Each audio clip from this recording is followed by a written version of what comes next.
Mark, last season the Taipans only narrowly missed the playoffs with a 15-13 record.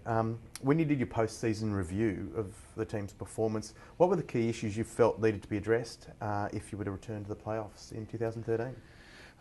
We probably need to stay healthy. That was sort of our season last year. We of 5 of 28 games were unhealthy, but you can't control that. So the areas that we looked at that we needed to control were, one, I think we needed to get younger. And we needed to address the offensive end of the floor. They were the two things in the postseason that we really felt that we needed to look at in our recruiting. So obviously, as part of that recruiting, you signed Cameron Taipans, which was one of the biggest off-season moves thus far, and you snapped him up very early in the recruitment window. What made Trigger such an important part of the Taipans puzzle? Well, I think he sat as a leading scorer of the league alongside Jamar for the lion's share of the season last year. Obviously, us looking to have an impact at that end of the floor, it was really an issue in a number of games where we just couldn't score, and a lot of the time the ball ended up being left in Jamar's hands, and he's either double teamed and put him under a lot of pressure. So we need an ability to spread the floor. We needed some shooting impact from the perimeter, and obviously inside we wanted to have an option there and a scoring option, and no better one than Cam. I coached against him a lot in the State League in Queensland. He was a player that I hated to come up against and coach against, and had obviously seeing what he did at that level, and now in the last couple of years his ability to take that into the NBL level, we felt he was a good fit for us and what we were trying to achieve. He obviously, towards the end of last season, after leading the league and scoring a lot of the year, actually ended up sitting on the bench for a bit and coming off the bench. I assume the Taipans are looking to use him in a starting 5 role this season? Yeah, absolutely, and I think that him combined with a healthy Alex, I think that's certainly a rotation that we feel will present some challenge. Alex being able to stretch the floor, I think they both have the ability to move from 4 to 5 or 5 to 4, depending on which way or who we're playing. So, yeah, definitely see Cam in that starting roster, and again, a big part of why we brought him to Cairns.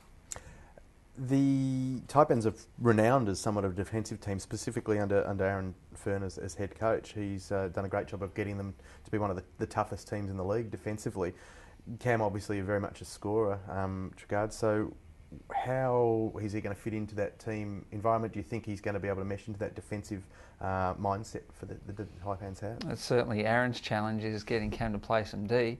But look, I think that we just haven't had the potency at the offensive end of the floor that we've needed in a number of games, and I think that while Aaron has had a big focus at that end of the floor, obviously I think that his rules and what he puts in place will allow us to still continue to be a good defensive team, but obviously with what we've added with Cam Glidden and Clint Steindl at the other end of the floor, I think that it's not that we're going completely away, or Aaron will go completely away from what he's been building, but we just need to provide a different look and give us some other options. Well, you mentioned Glidden and Steindl. Obviously, they've been great college players. They're coming across. How big a role do you think they'll have in their rookie seasons?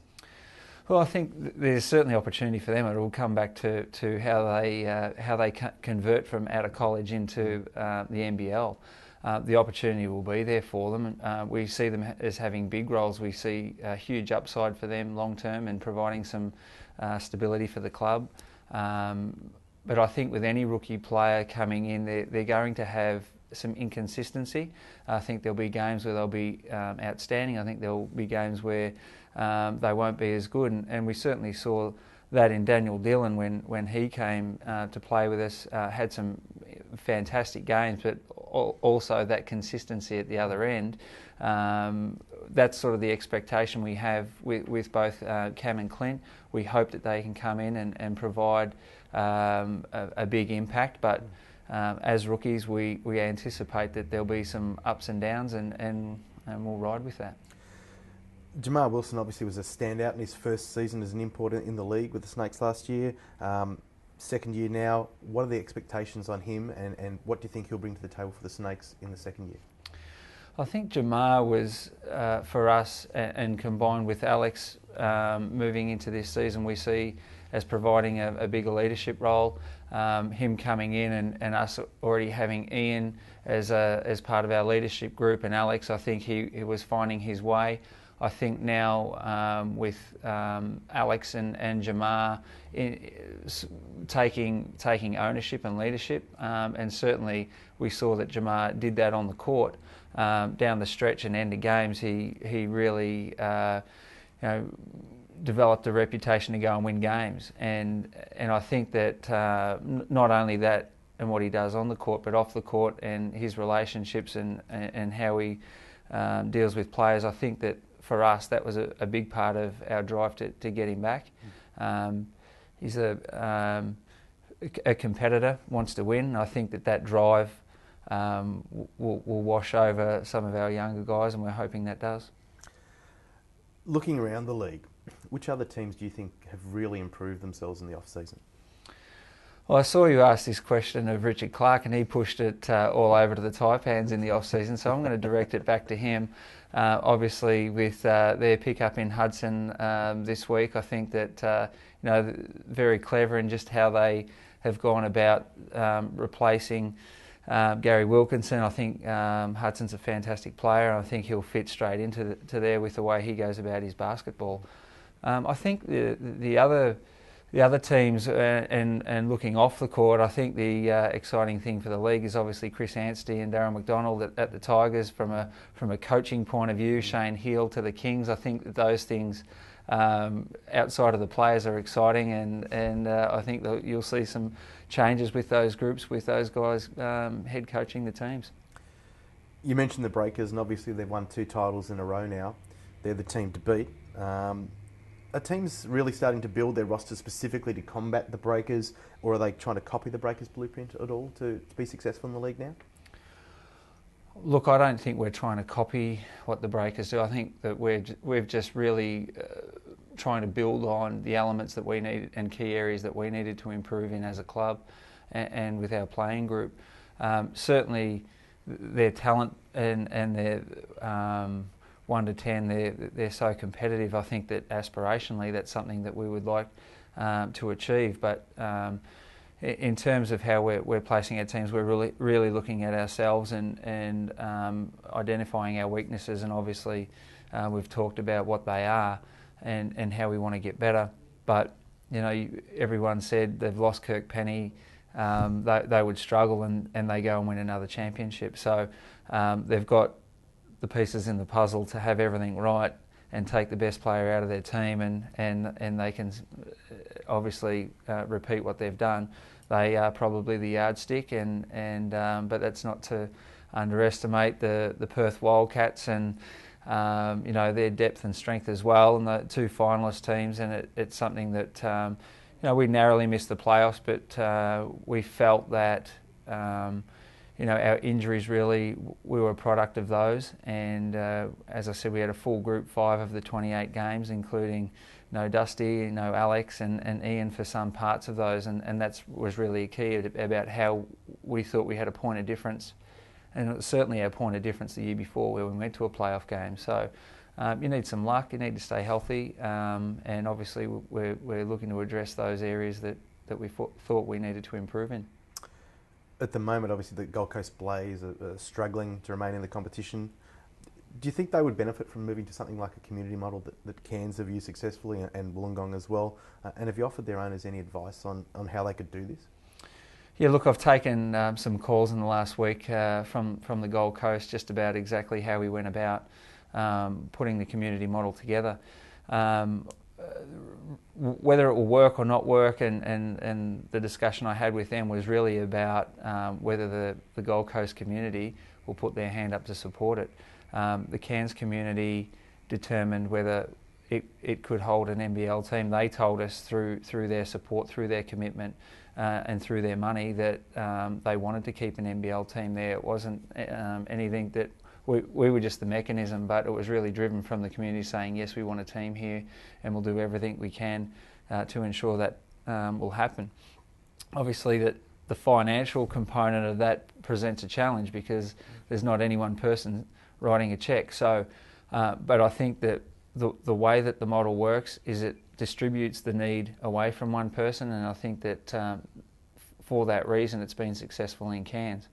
And I guess the Gold Coast have by numbers a big basketball talent pool, and I think if they can tap into that through the association, then there's no reason why it couldn't work there.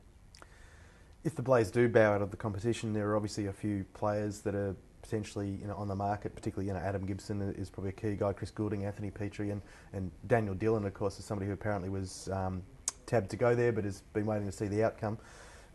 Are the Taipans interested in recruiting any of those former players, and have you had any talks so far with any of them?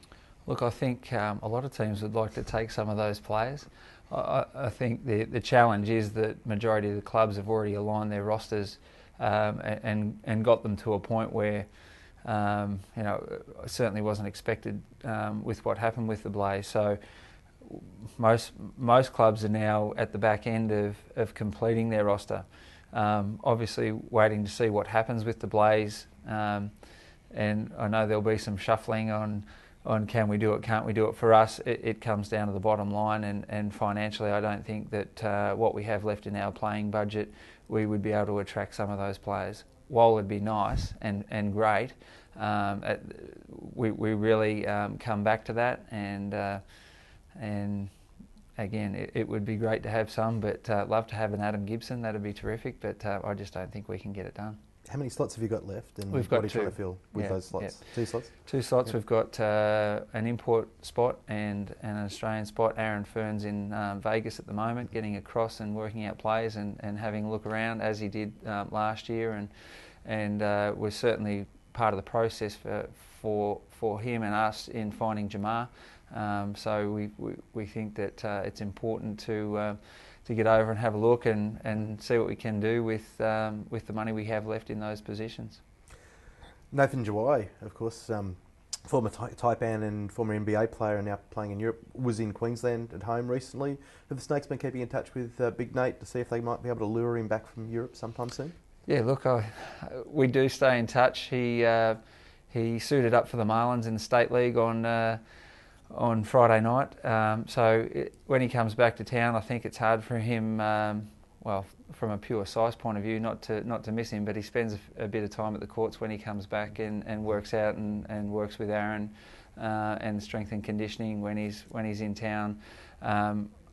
Aspirationally, it'd be fantastic to get Nate back, but while the money's so great for him overseas, we just stay in touch and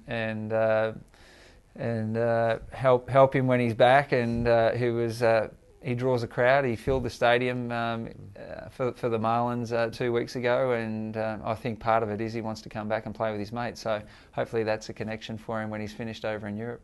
Last question, one without notice. How many wins are you aiming for this season? As many as it takes to get into that playoff spot. We had a goal that we fell short of last season, so one game more than what we did. We were 15 and 13 and 16, and I think the same record the year before would have got you into the playoffs, so we need to be better, and really there were games that we felt that we gave up, and if we added them back, then we shouldn't have been relying on other teams to beat and get into the playoffs. So look, 16-17 would be nice, but again, if we're healthy, then I think we can do better. Thanks very much. Thank you.